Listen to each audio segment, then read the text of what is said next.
अनुशासन जिसने नहीं सीखा वो अनपढ़ है। हाथ में शासन नहीं, थप्पड़ मार दी, मुख में शासन नहीं, गाली दी, जिसका इंद्रियों पर शासन नहीं वो अनपढ़ है। जब टीचर छड़ी मारता है पॉइंट दब जाते हैं, बुद्धि खुल जाते हैं। इसलिए कहते भी थे छड़ी लगे छम छम विद्या आई घम घम। लेकिन आज किसी को छड़ी मारो तो कहता है सर 12 फिर देख लूंगा। 5 बजे से पहले जो उठता है उसको योगी कहते हैं, 6 बजे से पहले जो उठता है उसको भोगी कहते हैं, 7 बजे से पहले उठता है उसको रोगी कहते हैं, 8 बजे से पहले उठता है उसको महारोगी कहते हैं। आगे फिर गिनते रहो। आज समाज में जो भी प्रॉब्लम आ रहे हैं उन सब का कारण है मूल्यों की कमी। क्योंकि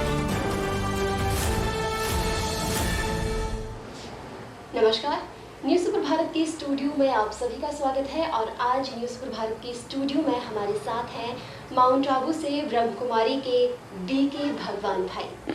इनसे हम जानेंगे कि ब्रह्म कुमारी में कैसे जुड़े, क्या इनकी शिक्षाएं हैं और समाज के लिए क्या कुछ इन्होंने किया है। सबसे पहले तो सर आपका हमारे स्टूडियो में स्वागत है। धन्यवाद। सर, सबसे पहला प्रश्न आपसे यही रहेगा कि ब्रह्म कुमारी में आप कैसे जुड़े। वैसे तो मैं ब्रह्मा कुमार भगवान भाई, प्रजापिता ब्रह्मा कुमारी ईश्वरी विश्वविद्यालय माउंट आबू से आया हूँ। वैसे तो मैं ओरिजिनल महाराष्ट्र से हूँ। महाराष्ट्र में एक साधारण परिवार में मेरा जन्म हुआ। मैं तो 11 साल स्कूल में नहीं गया था, तो 11 साल के बाद मन में आया मुझे समाज के लिए कुछ करना है। तो 11 साल के बाद हमारे एक गांव खेती से एक रोज़ बच्चा जाता था। मैं सोचता ये बच्चा रोज़ कहाँ जाता है। मैं उसके पीछे पीछे गया तो एक मंदिर में स्कूल लगती थी, वहाँ 7 कक्षा बच्चे इकट्ठे बैठते थे। तो मैंने टीचर को कहा सर मुझे भी पढ़ना है। तो टीचर ने मना किया, तुम्हारे पास, तुम तो बड़े हो गए, थोड़ी पढ़ सकते। हमने कहा सर मुझे कोई नौकरी नहीं करना, मुझे क सीखना है। तो मेरी लगन दे करके टीचर कहता ठीक है कल से आओ। तो जाना शुरू किया। तो पहले दिन टीचर ने 5वीं कक्षा वाले बच्चों के साथ बिठाया और कहा कि पहली को सुनाएंगे तो भी सुन लेना, दूसरे को सुनाएंगे तो भी सुन लेना। तो मैं रोज़ जब जाना शुरू किया, घर वालों ने मना किया, अपने उस पैसे ने नहीं जाना। मैंने कहा मैं बिना पैसे का पढ़ूंगा। कहा कि ऐसे जाना तो भले जाओ। 1 साल के बाद 6वीं में, फिर 7वीं में। तो 7वीं कक्षा में बोर्ड की परीक्षा थी। तो एक दिन टीचर ने कहा तुम डायरी के पेन नहीं लाते, घर से स्कूल में नहीं आओ। मैं सोचा अब क्या करेंगे। मैंने एक कहानी पढ़ी थी, जो बच्चे चोरी करते हैं भगवान उसको हाथ नहीं देता, चोरी भी नहीं करना है। तो मैं क्या करता था, रद्दी से पुरानी डायरी लाता था, पानी से धुलाई करके धूप में सुखा करके फिर लिखता था। चोरी नहीं की, गलत रास्ते में नहीं गया, मम्मी पापा को तंग भी नहीं किया। मेरे इस ईमानदारी का फल एक दिन मुझे उसी रद्दी के साथ ब्रह्मा कुमारी आश्रम का एक किताब मिला और उसी से मेरी जीवन की रेखा बदल गई। और उस रद्दी के अंदर किताब में जो लिखा था कैसे इस दुनिया परिवर्तन हो रहे हैं, सत्य की दुनिया आ रहे हैं, परमात्मा इस धरती पर आ चुका है, ये दुनिया में फिर से इस भारत को परमात्मा फिर से सोने की चिड़िया बनाने का कार्य कर रहा है। ये जब बातें मैंने सुनी मुझे बहुत अच्छा लगा। मैंने उसके ऊपर एक एड्रेस था ब्रह्मा कुमारी का, पत्र लिखा, आदरणीय ब्रह्मा कुमारी इसकी किताबें मुझे और चाहिए। तो उन्होंने कहा कि 10 रुपये भेजो। मेरे पास 10 रुपये तो था ही नहीं। मैंने कुएं से ला करके पानी बेचना शुरू किया, 2 पैसा 3 पैसा। 6 महीने में 10 रुपये इकट्ठा किया, मनी ऑर्डर से भेजा और उससे मुझे ब्रह्मा कुमारी की किताब आने लगी। ये संसार चक्र क्या है, हम सभी कौन हैं, परमात्मा कौन है, आपस में हमारा संबंध क्या है, ये वर्तमान समय कौन सा चल रहा है, ये सत्ययुग त्रेता द्वापर कलयुग ये युग कैसे चलते हैं, ये सब ज्ञान मुझे मिला। और मैं रोज़ मेडिटेशन करना शुरू किया और मेरा मनोबल बढ़ता गया।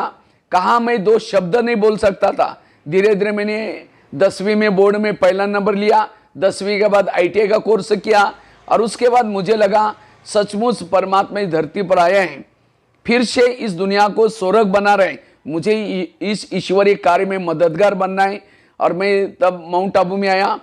माउंट आबू से मैं दिल्ली में भी 10 साल रहा और वर्तमान समय माउंट आबू में किचन की सेवा करता हूँ। ये सेवा करते हुए भी भारत के लगभग 12,000 कॉलेज में बच्चों को मूल्य शिक्षा पढ़ाया और साथ में 900,000 जितना जेलों में कार्यक्रम किया। मेरा 2011 में इंडिया बुक ऑफ रिकॉर्ड में और जेलों की उस समय 5,000 जेलों की स्कूलों की किया था और 800 जेलों की इसका रिकॉर्ड बनाया था और 40 मैगजीन में लिखने का काम करता हूं।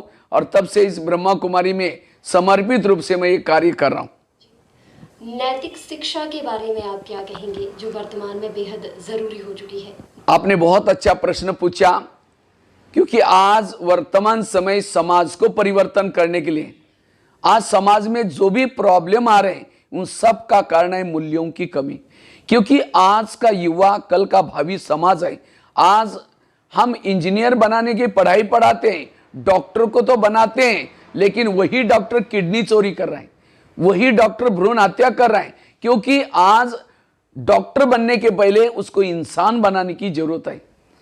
क्योंकि आज सत्यता, ईमानदारी, भाईचारा, इन मूल्यों की कमी के कारण आज समाज में प्रॉब्लम आ रहे हैं। इसीलिए वर्तमान के युवा कल के भविष्य के नागरिक है। आज समाज में जितने लोग जाते हैं, चाहे इंजीनियर है, डॉक्टर है, नेता है, व्यापारी है, स्कूल कॉलेज से जाते हैं, आज के बच्चों को केवल पेट कैसे भरना यही सिखाया जाता है, मूल्य नहीं सिखाते हैं। इसीलिए समाज में प्रॉब्लम्स आते जा रहे हैं। इसीलिए मूल्य सीखना, शिक्षा का उद्देश्य है चरित्र का निर्माण करना, असत्य से सत्य की ओर जाना, बंधनों से मुक्त बनना। आज नशे का बंधन, व्यसनों का बंधन, बुराई का बंधन, आज के बच्चे प्रकाश से अंधकार में जा रहे हैं। जब वो छोटा था, बच्चा था, मम्मी जब पूजा करने के लिए बैठती है, वो भी बैठता है, देखता मम्मी एक हाथ जोड़ा, फिर दूसरा जोड़ा, नीचे झुक रहे हैं, उसको पता नहीं, तो भी वो भावना। लेकिन जैसा बड़ा बनता है, हाथ में सिगरेट है, बाल बड़े हुए हैं, जेब में हाथ डाल करके चल रहे हैं, मना वो पढ़ा, लेकिन कहाँ जा रहा है? अंधकार में जा रहे हैं। इसीलिए इन बच्चों को भारतीय संस्कृति सिखाना बड़ा जरूरी है। आज भारत में पाश्चात्य संस्कृति तेजी से दौड़ती जा रही, इंटरनेट, फेसबुक, व्हाट्सएप, इसके माध्यम से। इसीलिए ऐसे अगर भारत के अंदर की संस्कृति खत्म हो जाएगी, ये भारत आज एक समय था, ये भारत सोने की चिड़िया था, लेकिन आज नैतिक मूल्यों की कमी के कारण आज समाज में प्रॉब्लम्स आते जा रहे हैं। इसीलिए मूल्य सीखना जरूरी है। मैं कई बार काफी सारे स्कूलों में जब जाता हूं, बच्चों को पूछता, बच्चे ये बताओ आप लोग कितने पढ़े लिखे हैं? आजकल के बच्चे एजुकेशन किसको समझते हैं? अच्छे मार्क लेना, पास होना। एजुकेशन का अर्थ बहुत गहरा है। ई फॉर एम्पावर बनाना। जो नहीं देखना वो उसको नहीं देखना, जो नहीं खाना उसको नहीं खाना, ये एम्पावर। आज के बच्चे एम्पावर, कल का देश समाज एम्पावर। दूसरा शब्द आता है डी फॉर डिसिप्लिन, अनुशासन, बोलने का, देखने का, माँ बाप के साथ, मित्रों के साथ। अनुशासन जिसने नहीं सीखा वो अनपढ़ है। हाथ में शासन नहीं, थप्पड़ मार दी, मुख में शासन नहीं, गाली दी। जिसका इंद्रियों पर शासन नहीं वो अनपढ़ है। आगे के शब्द आता है यू फॉर अंडरस्टैंडिंग, समझ, राइट क्या है, रॉन्ग क्या है, अच्छा क्या है, बुरा क्या है, इसकी समझ आना। आज है पढ़ा लिखा तो भी गलत कर रहे हैं, क्यों? समझ नहीं आई। वो शिक्षित है, साक्षर है, एजुकेटेड नहीं है। आज आगे का शब्द आता है सी फॉर कैरेक्टर। कहते हैं धन गया थोड़ा कुछ गया, हेल्थ गई थोड़ा कुछ गया, चरित्र गया सब कुछ गया। लेकिन आज की युवा पीढ़ी समझते हैं चरित्र गया कोई हर्जा नहीं, हेल्थ गई ठीक कर देंगे, धन गया सब कुछ गया। आज के युवा पीढ़ी चरित्र को भी बेच करके धन इकट्ठा करें। हमने सुना है कि आपने जेल के कैदियों के लिए भी बहुत कुछ किया है। हाँ जी, कैदियों को ले, क्योंकि आज एक कैदी कौन बनते हैं? कैदी कोई अनपढ़ लोग नहीं, पढ़े लिखे लोग हैं। उन्होंने मूल्य नहीं सीखा, गुण नहीं सीखा, इसीलिए समाज में जाकर के फेल हो गए। आज के, जैसे मैं बच्चों की बात सुना रहा था, आज के बच्चों की केवल आईक्यू डेवलप की जाती है। आज अच्छी स्कूल किसको कहते हैं? जिनकी टाई अच्छी, बिल्डिंग अच्छी, बसें अच्छी, रिजल्ट ज्यादा, हम समझते हैं अच्छी स्कूल। लेकिन मैं तो सोचता हूं अच्छी स्कूल वो है जहां चरित्र सिखाया जाता है। पहले जमाने में बच्चा लेट आता था, टीचर उसको बुला करके छड़ी मारते थे, होमवर्क नहीं करता छड़ी मारते थे। लेकिन आज के बच्चों को अगर छड़ी मारो तो, छड़ी क्यों मारी जाती थी? क्योंकि हाथ के अंदर एक्यूप्रेशर के पॉइंट होते हैं। जब टीचर छड़ी मारता है वो पॉइंट दब जाते हैं, बुद्धि खुल जाते हैं। इसलिए कहते भी थे छड़ी लगे छम छम, विद्या आई घम घम। लेकिन आज किसी को छड़ी मारो तो कहता है सर बाहर आओ फिर देख लूंगा। क्योंकि से आज के मम्मी पापा ने इन बच्चों को इतना लाडला बनाया। यही बच्चे, कई तो मम्मी पापा झगड़ा करने के लिए आएंगे, क्या मेरे बेटे को तुमने खाना खिलाया? ठीक है, टीचर फिर कल वो लेट आए, कुछ भी करे, बोलता देखता भी नहीं। तो यही बच्चे समाज में जाकर के कोई कुछ बोलता है, कोई कुछ कहता है तो उस समय सहन नहीं करते, और यही बच्चे समाज में जाकर के क्राइम कर रहे हैं। झगड़ा करते। मैं जो जेलों में जाता हूँ, जेल के बाहर एक बोर्ड लगा रहता है, काम विकार वाले कैदी कितने बंद है, क्रोध वाले कितने हैं, लोभ लालच वाले कितने हैं, नशे वाले कितने हैं, चोरी 70% कैदी क्रोध करके जेल में जा रहे हैं। क्यों? सहन करना नहीं सीखा। इसीलिए, और जब मैं स्कूलों में जाता हूँ, बच्चों को पूछता हूँ, बच्चे ये बताओ इसमें से गुस्सा किसको किसको आता है? झूठ बोले कौवा काटे, सब बच्चे हाथ खड़ा करते हैं, सर हमको गुस्सा आता है। टीचर जब सामने बैठते हैं, हमने कहा सर आप लोगों ने कोई गुस्से पर कंट्रोल करने का लेसन नहीं सिखाया। सर कहते हमको भी गुस्सा आता है। तो आज के स्कूलों में मूल्य सिखाना जरूरी है, ताकि भविष्य में क्राइम ना करेंगे। आज मर्डर कर रहे हैं, कोई सुसाइड कर रहे हैं, कोई तनाव टेंशन में आ रहा है, कारण मूल्यों की कमी। इसलिए आज जेल में जो जाने वाले कैदी हैं, उनको हम कर्मों की घुई गति, जो हुआ अच्छा हुआ, बदला नहीं लो, अपने आप को बदलो, इसी तरह उनको पॉजिटिव आशावादी बनने के सिखाते हैं। और इसीलिए ये जेलों में भी कार्यक्रम करता रहता हूं मैं।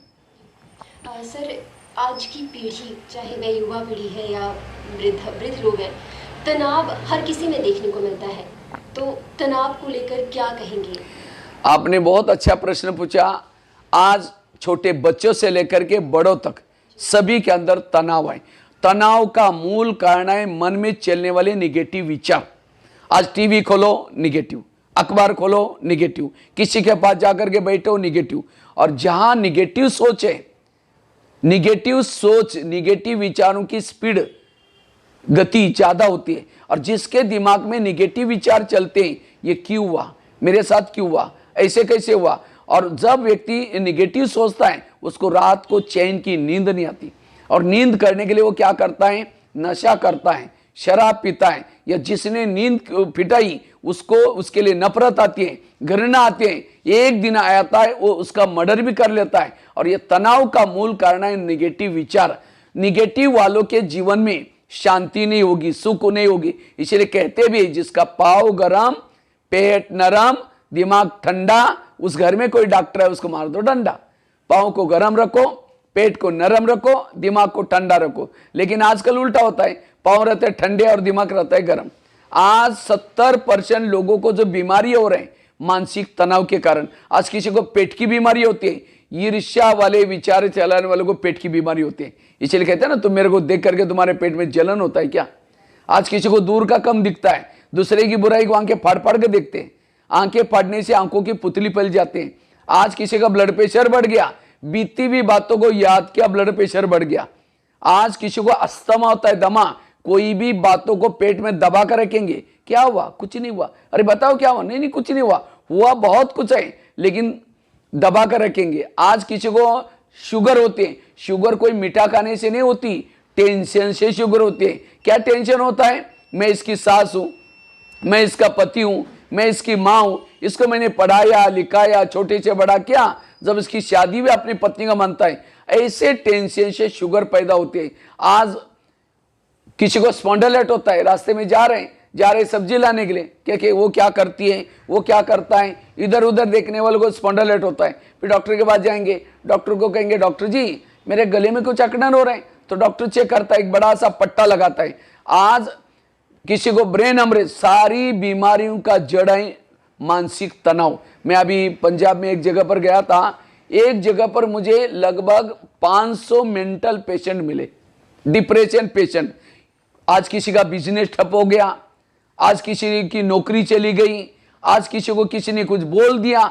और आज ये कला लोगों ने नहीं सीखी, कैसे हम पॉजिटिव रहना है। और ये निगेटिव के कारण आज मानसिक तनाव बढ़ता जा रहा है, और तनाव के कारण आज क्राइम्स बढ़ते जा रहे हैं, व्यक्ति दुखी है। इतना नहीं, तनाव का प्रभाव आज पेड़ों में, पौधों में, प्रकृति में पड़ता जा रहा है। इसलिए आज भूकंप आ रहा है, ज्वालामुखी बढ़ती जा रहा है। क्यों? लोगों के अंदर का मानसिक तनाव। इसलिए तनाव से बचने की बड़ा जरूरत है। और उसके लिए, तनाव से बचने के लिए हम काफी सारे उनको अलग अलग युक्तियां सुनाते हैं। वास्तव में तनाव का मूल कारण है कर्मों की घुई गति का ज्ञान नहीं है। आज हर परिवार जो बना है, आज किसी का पति बना है, किसी की सास मिली है, किसी का बेटा मिला है, हर व्यक्ति के कर्मों के अनुसार परिवार बनता है। आज समझो कोई सास है, बहू को तंग करे, बहू को तनाव टेंशन आ रहा है, अगर वो सास और बहू का पिछला जन्म दिखाई जाए तो आज जो बहू है पिछले जन्म इसकी सास थी, और जो सास है वो बहू थी, इसीलिए कहते हैं ना सास भी कभी बहू थी।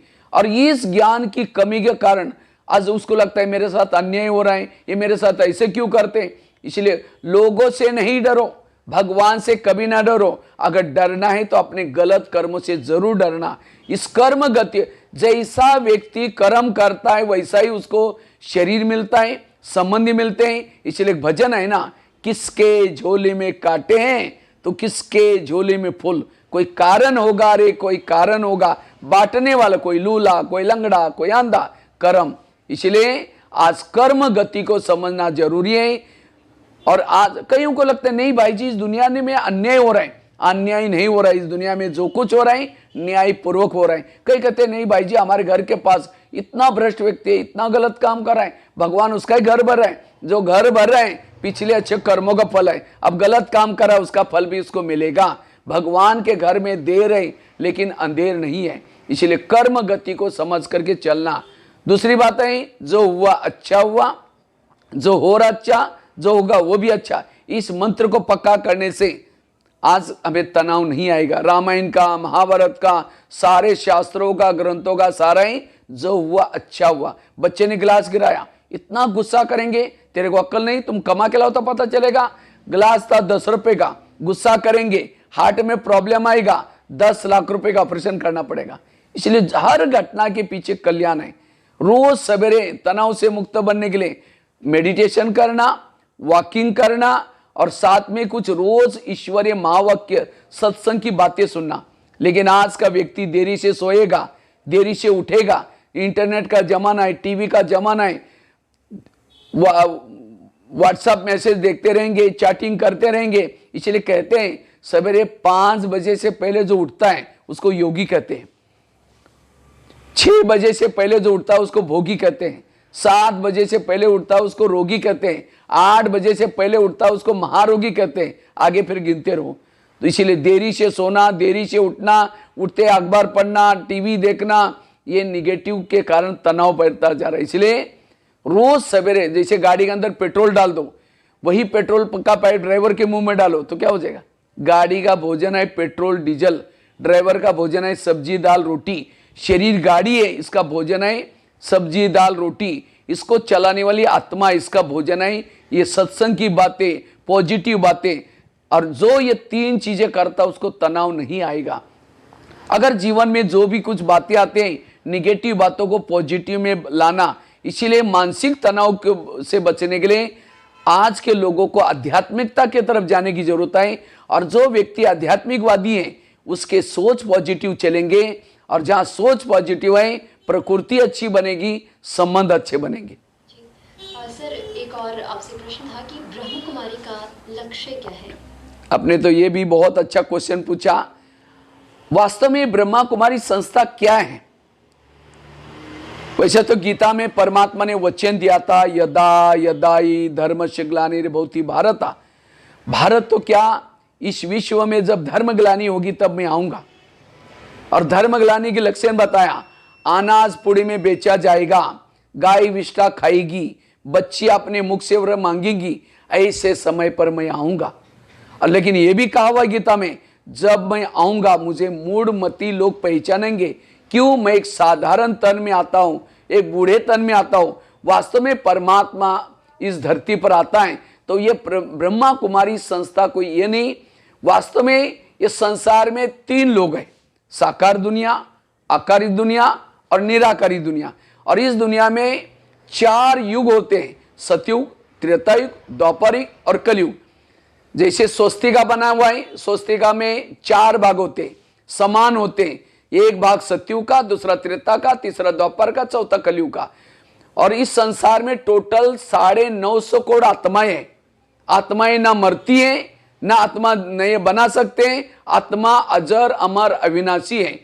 जब ये धरती की शुरुआत होती है, जैसे सप्ताह का 7 दिन रिपीट होता है, साल रिपीटेशन होता है, 12 महीने रिपीटेशन होते हैं, घंटा भी रिपीटेशन होता है, दिन रिपीट, इसी तरह ये युगों का भी रिपीटेशन चलता है। जब ये सृष्टि की शुरुआत होते हैं तो 9 लाख आत्माएं, जो 950 करोड़ आत्माएं इस ब्रह्मांड में है उसमें से केवल 9 लाख आत्माएं धरती पर आते हैं। और उस समय भारत देशी होता है और उस समय भारत, सारे संसार को भारत कहा जाता है। और भारत में सोने के महल, पुष्पक विमान, सबके सिर पर सोने का मुकुट, जिसको सतयुग स्वर्ग कहा जाता है। वहां कोई भी कमी नहीं होती, सब कुछ। और वहां लगभग 8 जन्म सभी के होते हैं और सबकी आयु 150 साल होते हैं। इसलिए अभी भी गायन है, भारत सोने की चिड़िया थी।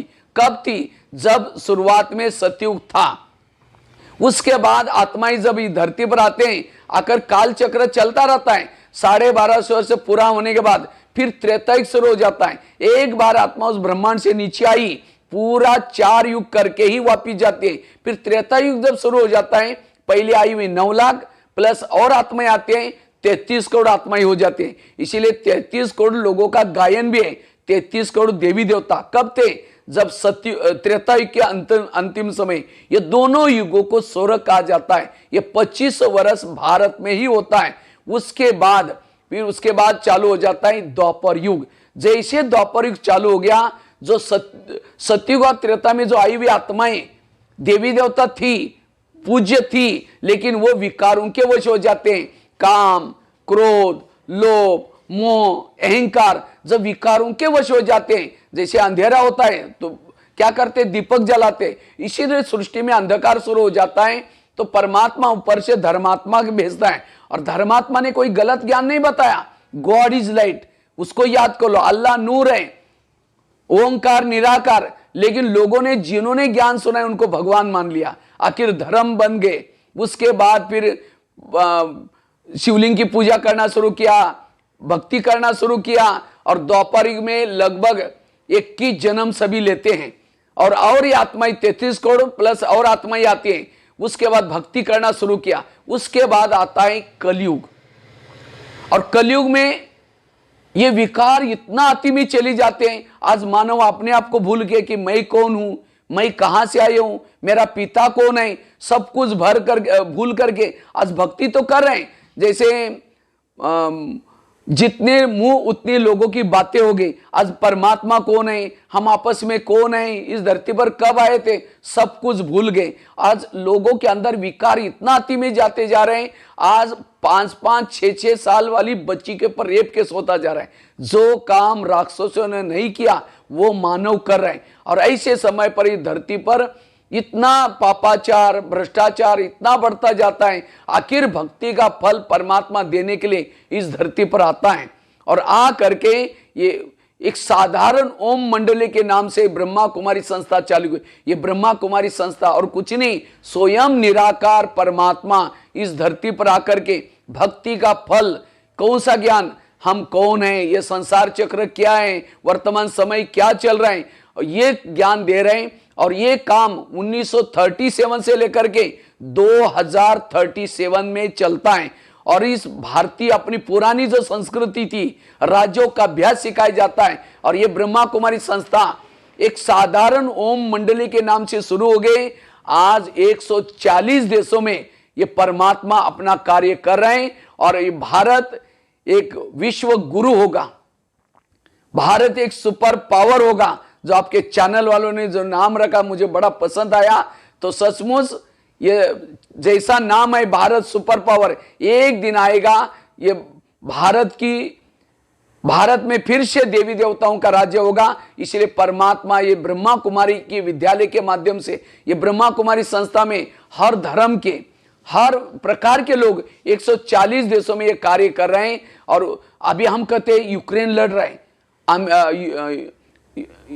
रशिया लड़ रहे, वो लड़ नहीं रहे, समय लड़वा रहे। वर्तमान समय 3 सेना तैयार है, कौरव, पांडव, यादव। इसलिए अब परमात्मा इस ब्रह्मा कुमारी विद्यालय के द्वारा आध्यात्मिक क्रांति ला रहे हैं। और ये काफी कुछ समय के बाद इतना बड़ा परिवर्तन होगा। और जो इस 100 साल में परमात्मा को पहचानते हैं, अपने आप को पहचानते हैं, ज्ञान को पहचानते हैं, मेडिटेशन करते हैं, फिर से अपने अंदर की दैवी संस्कृति को जागृत करके फिर इस सृष्टि पर एक बड़ा महाभारी विनाश होगा। विनाश के बाद सारी आत्माएं वापिस चली जाएंगी। और फिर से भारत, फिर से जो सुपर पावर थी, फिर से दोबारा सुपर पावर बनने जा रहे हैं, यही संदेश इस ब्रह्मा कुमारी में दिया जाता है। तो इसलिए मेरा यही संदेश है, आप स्वयं को पहचानो कि आप कौन हैं, वर्तमान समय क्या चल रहा है। परमात्मा ने 1937 में जब अवतरित हुए प्रजापिता ब्रह्मा के तन में, उन्होंने पहले कहा, हे बच्चे, इस आंखों के द्वारा जो भी कुछ देखने वाला है सारा विनाश होने वाला है, सबको वापिस चलना है। तो इसलिए घर गृह गृहस्थी में रहते हुए भी, सब कुछ करते हुए भी आप अपनी अविनाशी कमाई करो जो आपके साथ में जाएगा, क्योंकि हमारे साथ में हमारे कर्म, हमारे गुण, हमारी शक्तियां, हमारे पुण्य, यही साथ में जाएगा। लेकिन आज का व्यक्ति बैंक बैलेंस बढ़ाता जा रहा है, लोभ लालच में फंसता जा रहा है। भगवान का प्लानिंग कुछ अलग है, आप अपने प्लानिंग को चेंज करो। अब सबको घर जाना है। ये सृष्टि चक्र हर 5000 साल के बाद ये सृष्टि में महापरिवर्तन होता है, और ये परिवर्तन कार्य करने का कार्य स्वयं निराकार देवों में देव महादेव, हर हर महादेव परमात्मा शिव सबका पिता है। क्योंकि आज निराकार परमात्मा उसको कहा जाता है जो सब माने। आज निराकार ज्योति को सभी मानते। क्रिश्चियन लोगों ने भी कहा गॉड इज लाइट, वो लाइट स्वरूप है, परमात्मा निराकार लाइट। मुस्लिम लोग अल्लाह नूर है, वो नूर है।